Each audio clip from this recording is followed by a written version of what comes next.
थोड़ा सा पहले हाइड्रोजन स्पेक्ट्रम पढ़ा देते हैं, फिर आगे बढ़ जाए। तो आज हम पढ़ेंगे हाइड्रोजन स्पेक्ट्रम। जो हाइड्रोजन का स्पेक्ट्रम होता है वो एक्चुअली लाइन स्पेक्ट्रम होता है। लाइन स्पेक्ट्रम क्या है, सबसे पहले तो वो देख लेते हैं कि लाइन स्पेक्ट्रम किसे कहते हैं। देखिए, ये न्यूक्लियस है अकॉर्डिंग टू बोर मॉडल, और ये अलग अलग सेल्स हैं। और हाइड्रोजन में मान लीजिए फर्स्ट सेल है, ये आपका सेकंड सेल है, ये थर्ड सेल है, ये फोर्थ सेल है। इसकी एनर्जी है -13.6, इसकी है -3.4, इसकी है -1, इसकी है -0.85, अगले वाले की है -0.54। ये इनकी एनर्जीज है। जब हाइड्रोजन का इलेक्ट्रॉन इन शेल में रिवॉल्व कर रहा है तो इनकी जो एनर्जी है वो ये है। अब सपोज करिए n इक्वल्स टू फर्स्ट में है तो उसकी एनर्जी कितनी है, -13.6 इलेक्ट्रॉन। और जब वो फर्स्ट सेल में रिवॉल्व कर रहा है उस इलेक्ट्रॉन पर हमने बहुत सारी एनर्जी के फोटॉन्स डाले, बहुत सारी एनर्जी के फोटॉन्स डाले, इनफाइनाइट एनर्जी 0 से इनफिनिटी स्विच के सारे एनर्जी के फोटॉन्स डाले इस पर। तो क्या ये सब फोटॉन्स को ले लेगा या कुछ को लेगा, कुछ को जाने देगा, सबको ले लेगा या सबको जाने देगा? हमने ऑल एनर्जीज के फोटोन डाले, ऑल एनर्जीज के फोटॉन्स इस पे डाले। ये हाइड्रोजन का इलेक्ट्रॉन है, सपोज करिए n इक्वल्स टू फर्स्ट में रिवॉल्व कर रहा है, मैंने ऑल एनर्जी के फोटॉन्स इस पे डाले। बताइए क्या करेगा? ये सारे एनर्जी के फोटॉन्स को ले लेगा, कुछ को लेगा, कुछ को जाने देगा, सबको जाने देगा। बताइए क्या करेगा ये? क्या कौन से को लेगा, कौन से को लेगा, कितनी जरूरत है, कितनी जरूरत है? -13.6 तो है ही उसके पास, वो तो है उसके पास। अब मैं उसमें बहुत डिफरेंट एनर्जी के फोटोन डालता हूं तो तुमने बोला वो कुछ को ले लेगा, तो कौन सा को ले लेगा, कौन से को ले लेगा? यस, ये बात सही है। नेक्स्ट सेल में जाने के लिए 2, 3, 4, 5 ऊपर वाले सेल में जाने के लिए जितनी एनर्जी की उसको जरूरत है वो ले लेगा। यानी -13.6 है, 10.2 इलेक्ट्रॉन वोल्ट अगर फोटोन आ रहा है तो ले लेगा, क्योंकि जैसे ही 10.2 देंगे इसकी एनर्जी कितनी हो जाएगी, -3.4, और ये किस में चला जाएगा, 1 से 2 में जंप कर जाएगा। यानी कहने का मतलब ये जो एनर्जी का गैप है या 12.09 इलेक्ट्रॉन वोल्ट, इसको ले लेगा। इन एनर्जीज के फोटॉन्स को तो लेगा जो उसको ऊपर वाले सेल में ले जाने के लिए जरूरत है, बाकी को ये जाने देगा। बोलो समझ में आया? बोलो समझ में आई? ये पहली बात, ये उन्हीं फोटॉन्स को एब्जॉर्ब करेगा जिनकी एनर्जी का डिफरेंस इतना है कि उसको नेक्स्ट लेवल पर ले जाए। अगर मान लीजिए 10.3 इलेक्ट्रॉन वोल्ट का फोटोन है, उसकी कोई काम कर रही है। मान लीजिए 13 इलेक्ट्रॉन वोल्ट का फोटोन है, उसकी कोई काम कर रही है, क्योंकि 13 लेती 0.6 हो गया, -0.6 की एनर्जी है ही नहीं। तो वो उन्हीं फोटॉन्स को लेगा, वो उन्हीं फोटॉन्स को लेगा जिनको लेकर वो नेक्स्ट लेवल पर जा सकता है। बोलो समझ में आई पहली बात? यानी कि इन फोटॉन्स को ही लेगा वो। तो अगर हाइड्रोजन का इलेक्ट्रॉन फर्स्ट सेल में मूव कर रहा है और उसकी एनर्जी -13.6 इलेक्ट्रॉन वोल्ट है, तो वो उन एनर्जीज के फोटॉन्स को एब्जॉर्ब कर लेगा, जिनको एब्जॉर्ब करने के बाद में वो हायर सेल्स में जा सकता है। अगर वो 10.2 लेगा तो सेकंड में चला जाएगा, 12.0 लेके थर्ड में चला जाएगा। कहने का मतलब सिर्फ वो ही ले सकता है जो उसको ऊपर वाले सेल में ले जाने के लिए जरूरत है, कोई भी ऊपर वाला। तो सारों को नहीं लेगा ना? अरे सारों को लेगा क्या? पहला आंसर बताइए कि जब हाइड्रोजन का इलेक्ट्रॉन फर्स्ट सेल में रिवॉल्व कर रहा है, उस पे सारे एनर्जी के फोटोन डाले, वो सारे एनर्जी के फोटोन एब्जॉर्ब करेगा कि कुछ को करेगा? पहला क्वेश्चन बोलिए, कुछ को ही करेगा। दूसरा क्वेश्चन, कौन से कुछ को करेगा? कौन से कुछ को करेगा? अभी तो बताया कौन से लेगा। बोलो कौन से कुछ को लेगा? कितनी जरूरत होगी? कितनी जरूरत होगी? एक तो एक हुआ, तुम जनरलाइज करके बोलो ना कितनी जरूरत होगी। 10.2 तो एक एग्जांपल दिया मैंने, कितनी जरूरत होगी? अनुष्का, कितनी जरूरत होगी उसे?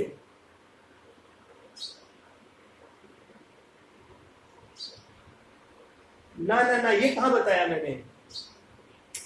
ये नहीं है, ये थोड़ी बोला है। पांचवी, कितनी जरूरत होगी?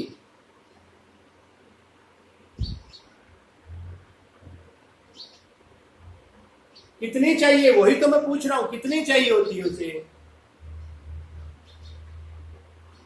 कितनी भी दे दूं उसको, मुझे कैसे पता चलेगा इतनी चाहिए? वो बताओ ना कितनी चाहिए होती है।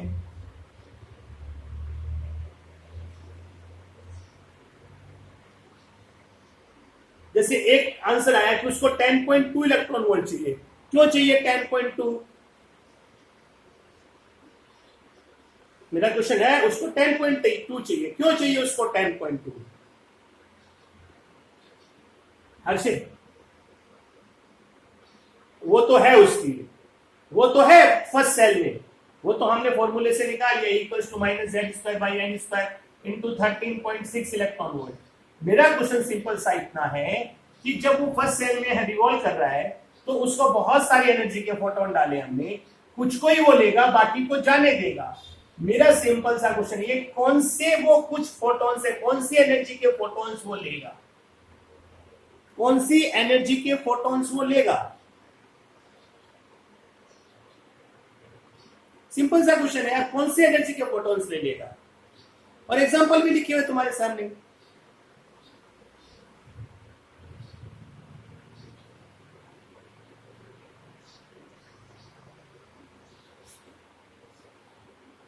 टेन पॉइंट टू का लेगा क्या? अरे 10.2 इलेक्ट्रॉन वोल्ट की एनर्जी का फोटोन लेगा क्या?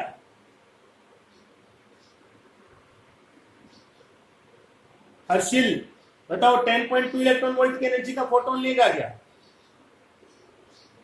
क्यों?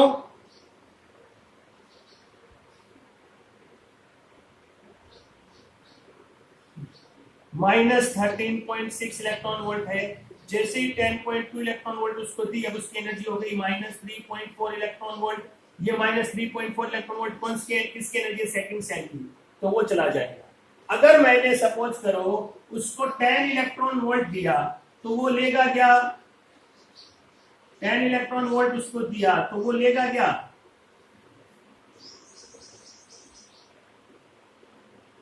क्यों? क्यों नहीं लेगा? अरे क्यों नहीं लेगा?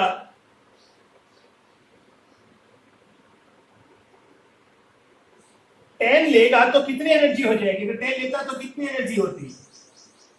अगर मैं इसको 10 इलेक्ट्रॉन वोल्ट एनर्जी दे देता तो कितनी एनर्जी हो जाती है इसकी? अरे -3.6 हो जाती है। तो सिंपल सिंपल है यार, -13.6 है और 10 दे दी तो कितनी हो जाती है? -3.6। -3.6 इलेक्ट्रॉन वोल्ट कहीं एनर्जी है क्या? कोई एनर्जी का सेल है क्या? अरे हाइड्रोजन एटम के लिए -3.6 इलेक्ट्रॉन वोल्ट का कोई सेल है क्या? नहीं, तो क्यों लेगा भाई? कहीं जा ही नहीं सकता, इससे वापस आ जाएगा, यानी कि 10 का नहीं लेगा। अब मैंने कहा कि 12.09 का डाला, क्या ये लेगा? क्या ये लेगा?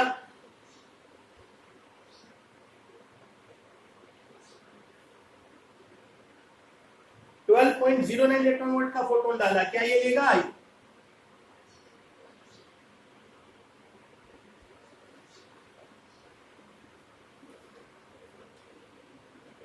हर्षिल बोलो।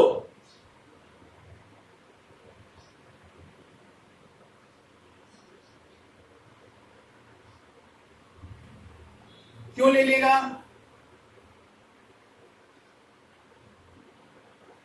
कितनी एनर्जी का सेल है? -1.51। कौन से सेल की एनर्जी है?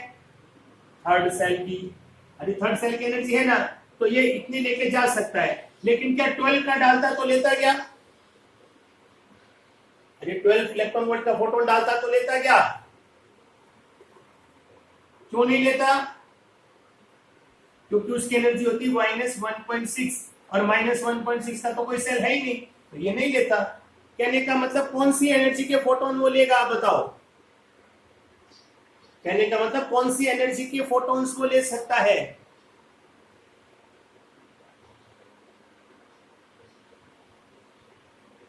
बोलो, सिंपल सा क्वेश्चन है, कौन सी एनर्जी के फोटोन्स वो ले सकता है।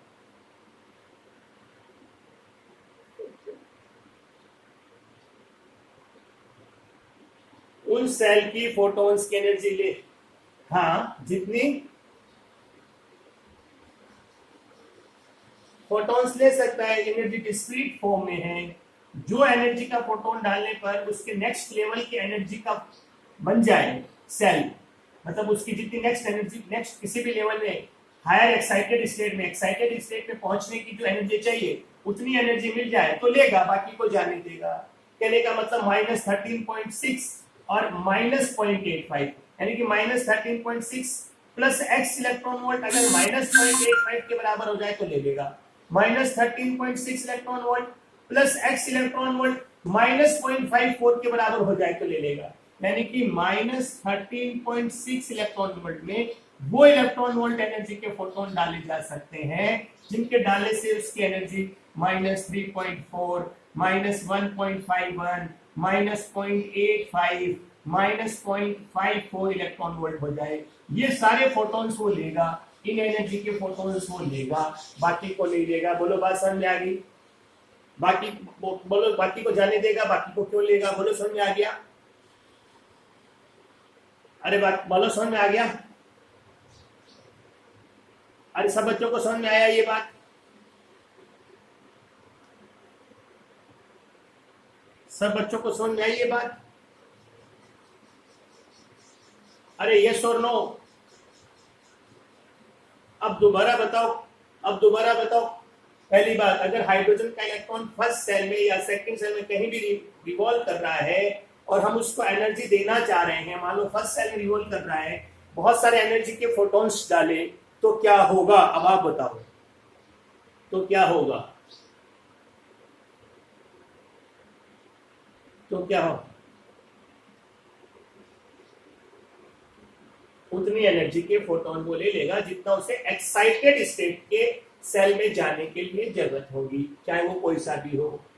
क्या उनके बीच के कोई भी फोटॉन्स को वो लेगा क्या? उनके बीच के एनर्जी के फोटॉन्स को लेगा क्या? नहीं लेगा, यानी कि उनको जाने देगा। अब सपोज करिए मैंने जो बाहर आ रहे हैं फोटॉन्स, जो बाहर आ रहे हैं, इसे एब्जॉर्ब कर लिए वो तो अलग है, जो बाहर आ रहे हैं उनको एक फोटोग्राफिक फिल्म ऐसे प्लेट ले ली जिस पर मैंने, इसे बोलते हैं फोटोग्राफिक प्लेट, ये फोटोग्राफिक प्लेट ले ली, ये फोटोग्राफिक प्लेट है, बहुत ध्यान से समझना, ये फोटोग्राफिक प्लेट है। ये बोलो तो समझ में आ गया, वो बच्चे को सब कुछ समझ में आ गया। ये फोटोग्राफिक प्लेट है, ये फोटोग्राफिक प्लेट है। इस पे कौन से फोटोन आके, ये बाहर लगी है, इसके कौन से फोटोन से आके टकराएंगे? कौन से फोटोन से आके टकराएंगे? इसके बाहर ये फोटोन्स इस पे डाले और इसके बाहर एक फोटोग्राफिक प्लेट ऐसी लगी है, इस पे जा जाके कौन से फोटोन टकराएंगे? अरे बोलो। जो एब्जॉर्ब नहीं हुए, बिल्कुल सही कह रहा है, जो एब्जॉर्ब हो गए वो तो रुक गए, और जो एब्जॉर्ब नहीं हुए वो जा जाके टकराएंगे, और जैसे ही टकराएंगे ऐसे लाइनें आएंगी, ब्राइट फ्रिंजेस आएंगी, ऐसे ब्राइट फ्रिंजेस आएंगी, ऐसे ब्राइट फ्रिंजेस आएंगी। बोलो समझ में आ रहा है? बोलो बोलो समझ में आ रहा है? अरे बोलो समझ में आ रहा है? इसी को आवाज क्लियर नहीं आ रहा है भाई? अरे मेरा आवाज क्लियर नहीं आ रहा है? कितने लोगों को आवाज क्लियर नहीं आ रहा है भाई? कोई बोलता नहीं तो बेटा कैसे पता चले? कोई आंसर ही नहीं देते हैं। कुछ बच्चे तो ऐसे लगता है बैठे हैं कि नहीं बैठे हैं वो भी नहीं पता चलता। तो लाइव क्लास में और रिकॉर्डेड क्लास में कोई फर्क ही नहीं रह जाएगा अगर आप आंसर नहीं करोगे, बोलोगे नहीं तो। फिर तो रिकॉर्डेड जैसा हो गया ये तो। अब आ रही है मेरी आवाज?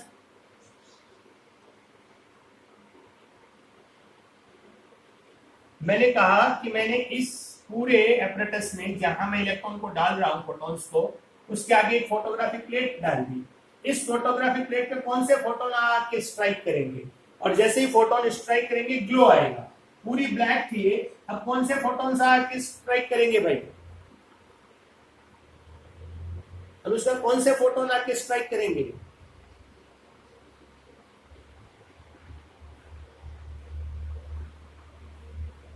बोलो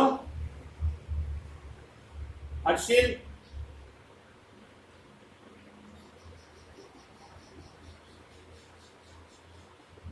हाँ, जो एब्जॉर्ब हो गए, यानी कि 10.2 वाला, 12.09 वाले, ये तो रुक गए, इसने एब्जॉर्ब कर लिया और ऊपर चला गया। बाकी सबको ये जाने देगा, यानी कि जो एब्जॉर्ब हो गए वो तो आएंगे नहीं, बाकी आके स्ट्राइक करेंगे तो ब्राइट फ्रिंजेस दिखेगी। इसे बोलते हैं एब्जॉर्प्शन स्पेक्ट्रम। इसे क्या बोलते हैं? अरे इसका क्या नाम है? Absorption spectrum. अच्छा, अलग अलग लाइन आएगी क्योंकि कुछ तो रोक लेगा ये, वहां ब्लैक आएगी, जो रोक लिया वो तो आएगा नहीं, तो वहां क्या आ जाएगा? ब्लैक, और फिर ब्राइट, मतलब डार्क और ब्राइट, डार्क और ब्राइट, ऐसे कुछ कुछ लाइन आएगी, कंटिन्यूअस नहीं होगा, इसीलिए इसको बोलते हैं लाइन स्पेक्ट्रम। ये कौन सा स्पेक्ट्रम है? Line spectrum. और एब्जॉर्प्शन स्पेक्ट्रम, इसी को क्या बोलते हैं? एब्जॉर्प्शन स्पेक्ट्रम और लाइन स्पेक्ट्रम। बोलो समझ में आ गई ये बात? बोलो ये बात समझ में आ गई सब बच्चों को? रुद्रा, रुद्रा, तो एब्जॉर्प्शन स्पेक्ट्रम किसे कहते हैं? जो इसने रोक लिया वो तो यहाँ आएंगे नहीं, और रोकेगा कौन सा? जो उसे नेक्स्ट लेवल में जाने के लिए जरूरत है, उतने एनर्जी का जो डिफरेंस है, यहां से यहां तक का, यहां से यहां तक का, यहां से यहां तक का, यहां से यहां तक का जो डिफरेंस है, वो वाले फोटोन्स को तो रोक लेगा।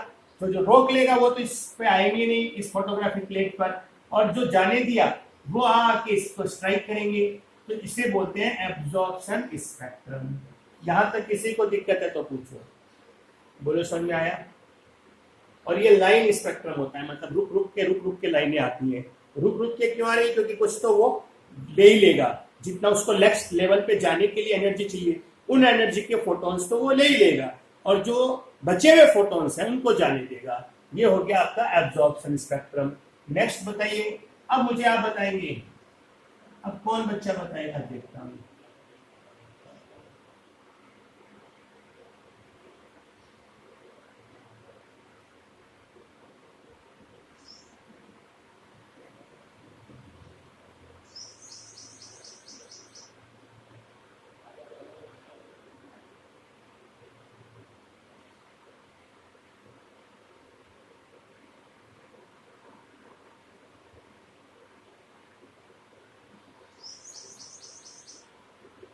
हाँ भाई, अब बताओ, जैसे ये ऊपर गया, मान लो n इक्वल्स टू 2 में चला गया, 3 में चला गया, 4 में चला गया, 5 में चला गया, इलेक्ट्रॉन जंप करके ऊपर वाले सेल में चला गया।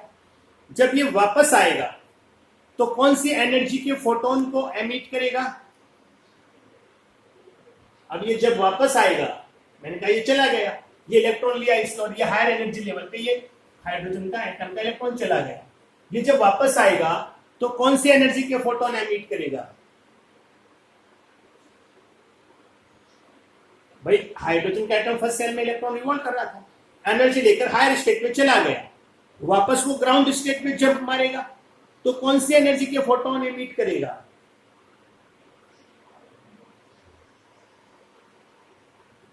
कौन सी एनर्जी के फोटोन एमिट करेगा? बात समझ गए? उसने एनर्जी ली इलेक्ट्रॉन और वो हायर एनर्जी लेवल में चला गया। अब वो जब इलेक्ट्रॉन वापस ग्राउंड स्टेट में आएगा तो कौन सी एनर्जी के फोटोन को एमिट करेगा?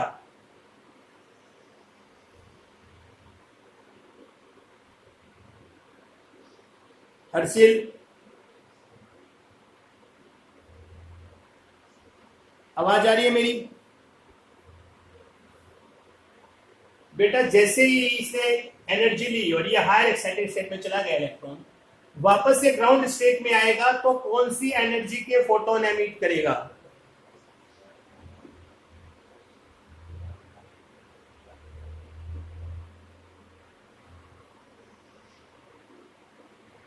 एनर्जी कभी नेगेटिव होती नहीं है। कौन सी एनर्जी के, हाँ ऊपर गए, कौन सी एनर्जी मिली उसको, कौन सी एनर्जी मिली उसको जो इसमें नहीं आई, इसमें आई वो मिली ना उसको। अरे उसने कौन सी एनर्जी के फोटोन लिए, जो ब्राइट फ्रिंजेस वाले या जो डार्क फ्रिंजेस वाले? इस स्पेक्ट्रम में देख के बताओ कि उसने कौन सी एनर्जी के फोटोन लिए हैं, डार्क फ्रिंजेस वाले या ब्राइट फ्रिंजेस वाले? डार्क फ्रिंजेस वाले फोटोन उसने लिए हैं, डार्क वाले तो लिए हैं। अरे डार्क वाले ही लिए ना भाई, सारे बच्चे बोलो, या ब्राइट वाले लिए हैं?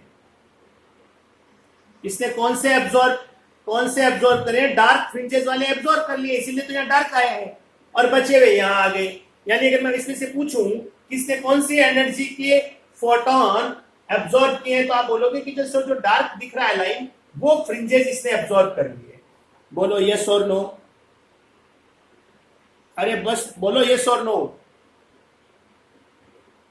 हर्षिल, रुद्रा, हेरी, कौन सी फ्रिंजेस के फोटोन एब्जॉर्ब करे उसने? कौन सी फ्रिंजेस, जो यहां पर डार्क फ्रिंजेस दिख रही है आपको, वो इसने एब्जॉर्ब कर लिया। अब एमिट कौन से करेगा फोटोन?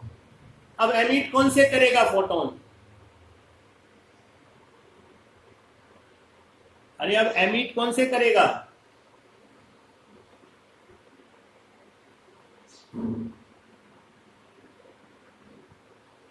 कौन से एमिट करेगा? अच्छा सुन मेरी बात, बहुत आसान सा एग्जांपल देता हूं। मैंने तुझे 100 रुपए दिए, एक रुपए के, 2 रुपए के, 5 रुपए के, 10 रुपए के, बहुत सारे मिक्स करके कॉइन दिए तुम्हें, ठीक है। कुछ कॉइन तूने रख लिए, कुछ लौटा दिए, कुछ कॉइन तूने रखी और कुछ गिरा दिए। यूं मान ले तू नहीं रख सकती, तेरे जेब में जगह नहीं है, तेरे पॉकेट्स में कुछ ऐसे मान ले कि स्पेस बने हुए, उनमें तू कुछ कॉइन्स ही रख सकती है, कुछ नहीं रख सकती। मैं तुझे 1 से 100 तक के सारे कॉइन्स दिए, कुछ 1 के 2 के मान लो, सब के कॉइन है मेरे पास, बहुत सारे कॉइन्स दिए। कुछ कॉइन्स तूने रख लिए, कुछ तेरी जगह नहीं है, फिट नहीं हुए तेरे पास पॉकेट में, तो तूने उसे लौटा दिया कि ये नहीं चाहिए, तूने भेज दिया वापस कि नहीं ये नहीं चाहिए, और जो पॉकेट में फिट हुए वो रख लिए। अब तू कौन से खर्च करेगी? अब तू कौन से पैसे खर्च करेगी?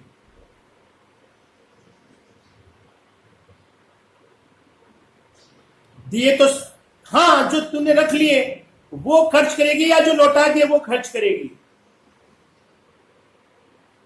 जो रख लिए वो खर्च करोगे यार। मैंने कहा तुम्हारे पॉकेट में बहुत सारे ऐसे मान लो ऐसे स्पेस बनी हुई जिनमें कुछ कॉइन्स फिट हो सकते हैं, कुछ फिट नहीं हो सकते। मैंने बहुत सारे कॉइन्स दिए, कुछ कॉइन्स तुमने जो फिट हो सकते हैं वो रख लिए, बाकी लौटा दिए।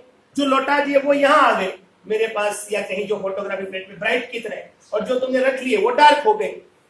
जो तुमने रख लिए वो डार्क है क्योंकि तुमने रख लिए, और जो लौटा दिए वो आके फोटोग्राफिक प्लेट पे टकराए तो वो ब्राइट हो गए।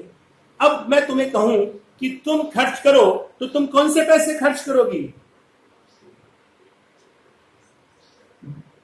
डार्क वाले। अब तुम कौन से खर्च करोगी? डार्क वाले, जो तुमने एब्जॉर्ब करे हैं, अब तुम वो ही एमिट करोगी। तो जिन एनर्जी के फोटोन को लेकर वो हायर एनर्जी लेवल में चला गया है, अब उन्हीं को वो वापस एमिट करेगा। यानी कि अब फोटोग्राफिक प्लेट मैं लगाऊं, this is called emission spectrum, इसे बोलते हैं हम इमिशन स्पेक्ट्रम। अब मैं फोटोग्राफिक प्लेट लगाऊं तो ब्राइट फ्रिंजेस कौन सी आएंगी? जो यहां ब्लैक थी वो व्हाइट आ गई, जो यहां ब्लैक थी वो क्या आ गई? अब जो यहां पर ब्लैक थी उल्टा हो गया, जो उसने ब्लैक एब्जॉर्ब करे थे वो एमिट करेगा। यानी कि ये ब्राइट हो गई, फिर ये ब्लैक हो गई, ये ब्राइट हो गई, ये ब्लैक हो गई, ये व्हाइट हो गई, ये ब्लैक हो गई, ये ब्लैक हो गई, ये व्हाइट हो गई, ये व्हाइट हो गई। बोलो समझ में आई मेरी बात? अरे मेरी बात समझ में आई कि जो यहाँ फोटोग्राफिक प्लेट का नेगेटिव पार्ट था वो अब पॉजिटिव हो जाएगा। बोलो समझ में आई ये बात? जो यहां पर फोटोग्राफिक प्लेट का नेगेटिव पार्ट था, अब वो यहां पर क्या हो जाएगा? पॉजिटिव हो जाएगा। अगर मैं इस प्लेट को इसके ऊपर रख दूं तो क्या होगा? अरे मैं इस प्लेट को इसके ऊपर रख दूं तो क्या होगा?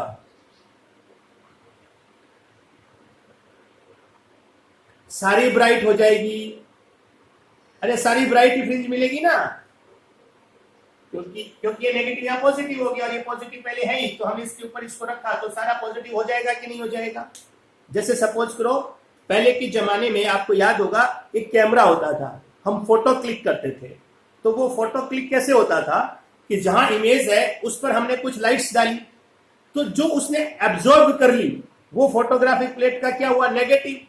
जो एब्जॉर्ब कर ली वो तो नेगेटिव हुआ और जो जाने दिया वो पॉजिटिव हुआ। अब वो नेगेटिव से वापस हमने क्या किया? डी एक्साइटमेंट किया एनर्जी का, तो वो नेगेटिव अब क्या हो गया है? पॉजिटिव हो गया है और वो पिक्चर दिखने लग जाती थी। यही तो करते थे। और कैसे बनता था फोटोग्राफी प्लेट में? जो पिक्चर बनाते थे, एक रील होती थी उससे पिक्चर बनाते थे, वो यही है कि फोटोन्स डाले, जो एब्जॉर्ब कर लिए वो नेगेटिव, जो जाने दिए वो पॉजिटिव। नेगेटिव का मतलब डार्क, पॉजिटिव का मतलब ब्राइट। अब जो नेगेटिव है ऊपर जाके वही तो नीचे आएंगे, तो वही एनर्जी जो उसने एब्जॉर्ब करी थी उन्हीं एनर्जी को वो एमिट करना शुरू कर देगा। यानी कि यहाँ जो फोटोग्राफी प्लेट का नेगेटिव है वो यहाँ फोटोग्राफी प्लेट का क्या बन जाएगा? पॉजिटिव। इसे बोलेंगे एब्जॉर्प्शन स्पेक्ट्रम और इसे बोलेंगे इमिशन। नीचे से ऊपर जा रहा है तो एब्जॉर्प्शन, ऊपर से नीचे आ रहा है तो इमिशन। अगर फर्स्ट सेल में है तो हमेशा एब्जॉर्प्शन ही होगा, एमिशन नहीं हो सकता। लेकिन सेकंड थर्ड में है तो एब्जॉर्प्शन भी हो सकता है और इमिशन भी हो सकता है। भाई एक्साइटेड स्टेट में चला गया तो ग्राउंड स्टेट में आएगा, तो एमिशन बोलेंगे, ऊपर जाएगा तो एब्जॉर्प्शन बोलेंगे। बोलो समझ में आया? ये बात समझ में आई? एब्जॉर्प्शन स्पेक्ट्रम और इमिशन स्पेक्ट्रम समझ में आया कि भाई मैंने बहुत सारे कॉइन्स पार्थवी को दिए, अनुष्का को दिए, रुद्रा को दिए कि भाई ये अपने जेब में फिट कर लो। तुमने अपने पॉकेट्स में देखे तो उस पॉकेट में कुछ स्पेसेस ऐसे बनी हुई हैं जिनमें कुछ कॉइन फिट हो सकते हैं, कुछ कॉइन फिट नहीं हो सकते। जो फिट हो गए वो यहाँ डार्क हो गया और जो फिट नहीं हुए तुमने लौटा दिए वो ब्राइट हो गया। यस और नो? फिर तुमने क्या किया? बाजार गए और खर्च किया। तो खर्च कौन से करोगे? जो तुमने रख लिए थे। जो यहाँ नेगेटिव पार्ट था वो यहाँ क्या से आने लग जाएगा? पॉजिटिव आ जाएगा। यानी कि जो फोटोग्राफी प्लेट का नेगेटिव था अब क्या बन जाएगा? पॉजिटिव। पहले वाले को बोलेंगे एब्जॉर्प्शन स्पेक्ट्रम, दूसरे वाले को बोलेंगे इमिशन स्पेक्ट्रम। बोलो समझ आ गया सबको? बोलो भाई समझ में आ गया? एक बार ये खत्म हो जाए तो दोबारा शुरू कर लेंगे। 8:30 तक पढ़ाएंगे पूरा, है ना? तो ये अपन फॉर्मूला वगैरह इसका बता के क्वेश्चन थोड़े करने लग जाए। बोलो हर्षिल समझ में आया बेटा? निधि, निधि समझ में आया? निधि, तो दो तरह के स्पेक्ट्रम हो गए, एब्जॉर्प्शन स्पेक्ट्रम और इमिशन स्पेक्ट्रम। एब्जॉर्प्शन स्पेक्ट्रम का मतलब क्या हुआ? जब हाइड्रोजन का एटम मान लो फर्स्ट सेल में रिवॉल्व कर रहा है, हमने बहुत सारे एनर्जी के फोटॉन्स डाले, लेकिन ये उन्हीं एनर्जी के फोटॉन्स को लेगा जो उसको नेक्स्ट एक्साइटेड स्टेट में ले जाने के लिए जरूरत है।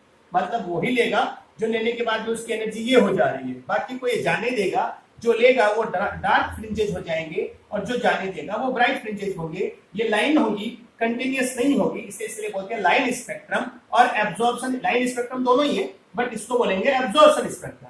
अब क्या हुआ? जैसे ही वो इलेक्ट्रॉन लेकर हायर एनर्जी एक्साइटेड स्टेट में चला गया, वापस स्टेबल होने के लिए ग्राउंड स्टेट में आएगा और उन एनर्जी को जो उसने एब्जॉर्ब किया था उन्हीं को वो एमिट करना शुरू कर देगा।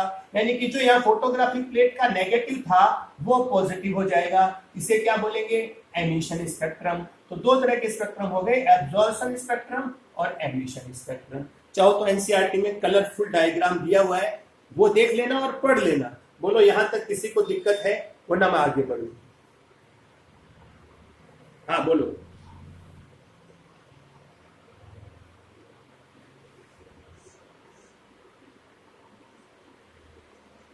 नहीं, वो तो एनर्जी दिया तो वापस तो आएगा ना। मैंने बताया ना, जो एब्जॉर्प्शन हुआ उसके बाद में एमिशन तो दिखाई ना, वापस ग्राउंड स्टेट में आएगा। अब वो तो एनर्जी अगर उसको देने का मतलब उसी समय इंस्टेंटली देगा तो उसी समय आ जाएगा। अगर मान लीजिए थोड़ी देर वहां रुके रहेगा कि वो एनर्जी कंटिन्यूस उसको मिलती रही, जो आप दे रहे हो वो कंटिन्यूस उसको मिल रही है, तो नहीं आएगा। बट वो स्टेबल होना चाहेगा, इसलिए मिनिमम एनर्जी पर लेना ही चाहेगा। पर अगर फर्स्ट सेल में है तो हमेशा एब्जॉर्प्शन ही होगा। लेकिन सेकंड थर्ड में तो एब्जॉर्प्शन भी हो सकता है और इमिशन भी। एनर्जी मिल गई जितनी उसको चाहिए तब तो एब्जॉर्प्शन हो जाएगा वरना इमिशन हो जाएगा। बोलो समझ आ गया?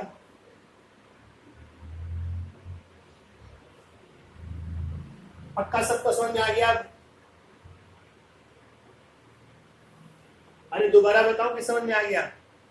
बंद हो जाए तो दोबारा चालू कर लेना भाई, सेम आईडी पासवर्ड से। बोलो दोबारा बताओ कि समझ में आ गया सबको?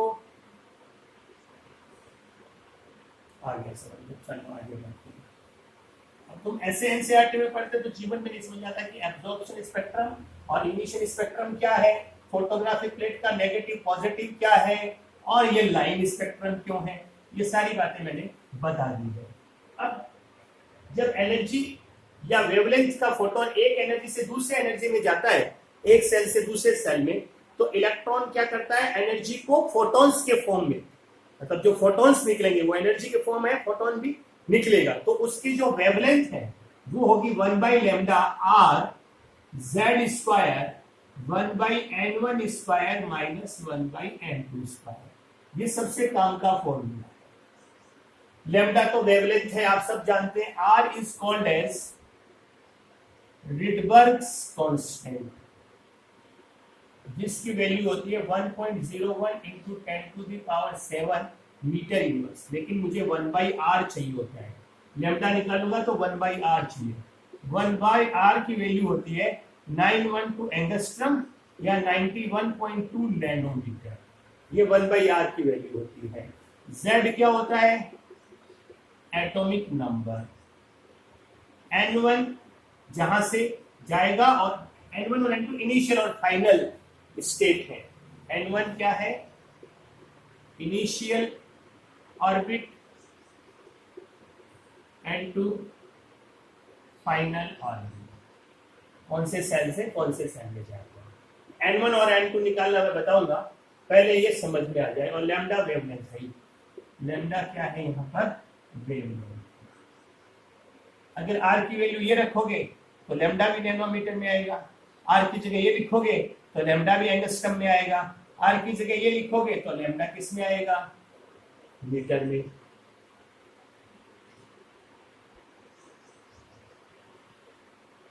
तो r की वैल्यू रखने पर ही लैम्डा का डिसाइड हो जाए, क्योंकि ये तो इनका